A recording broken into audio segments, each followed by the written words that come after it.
ایک عورت نے آپ صلی اللہ علیہ وآلہ وسلم کے پاس پیغام بھجوایا کہ یا رسول اللہ، میرا شوہر القمہ جو آپ کا صحابی ہے وہ سکرات میں ہے، وہ کلمہ پڑھنے کی کوشش کر رہا ہے لیکن اس کی زبان پہ کلمہ نہیں آ رہا، نہ اس کا دم نکلتا ہے نہ اسے ہوش آتا ہے، کافی دن گزر گئے، اس کے لیے دعا فرمائیں۔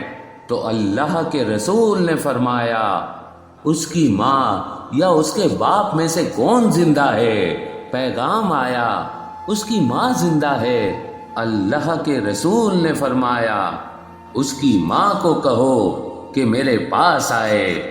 جیسے ہی اس عورت کو یہ پتا چلا کہ اللہ کے رسول نے اسے یاد کیا ہے، وہ بوڑھی ماں دوڑتی دوڑتی آپ صلی اللہ علیہ وآلہ وسلم کی خدمت میں آ پہنچی اور دست ادب کو جوڑ کے عرض کرنے لگی، یا رسول اللہ، آپ نے مجھے یاد کیا؟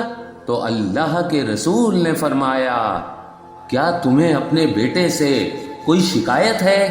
وہ بوڑھی ماں رونے لگی اور رو کے فرمانے لگی، یا رسول اللہ، آپ کا صحابی جب بھی مجھ سے بات کرتا تھا میری توہین کرتا تھا، تلخ رویے سے بات کرتا تھا، میں ان تمام تلخ رویوں کی شکایت اللہ سے کروں گی، بس یہ کہنا تھا۔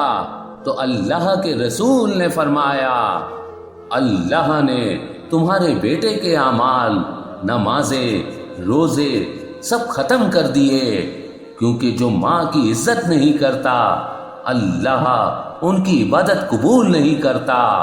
اور اے القمہ کی ماں، اگر تم چاہتی ہو کہ اللہ جنت میں اسے عظیم مقام عطا کرے تو تم اسے معاف کر دو۔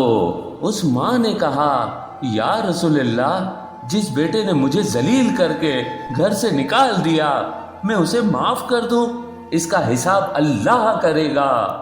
تو اللہ کے رسول نے فرمایا، بلال، جاؤ لکڑیاں جمع کرو اور اس ماں کے نافرمان کو جلا دو۔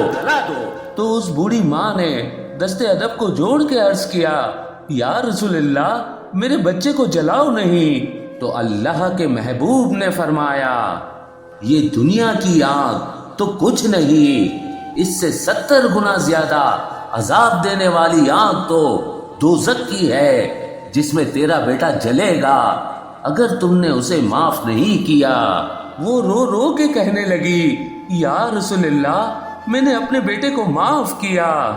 بس اس ماں کا معاف کرنا تھا تو ادھر اللہ کے رسول کے صحابی کے لبوں پہ لا الہ الا اللہ محمد الرسول اللہ کا کلمہ آ گیا اور فرشتہ موت نے اس کی روح قبض کر لی۔ پھر اس کی نماز رسول اللہ نے پڑھوائی، اپنے ہاتھوں سے تدفین کیا اور کہا، جو اپنی ماں کا نافرمان ہے اس پہ اللہ کے فرشتے، سورج، چاند، ستارے، زمین اور اللہ خود لعنت کرتا ہے۔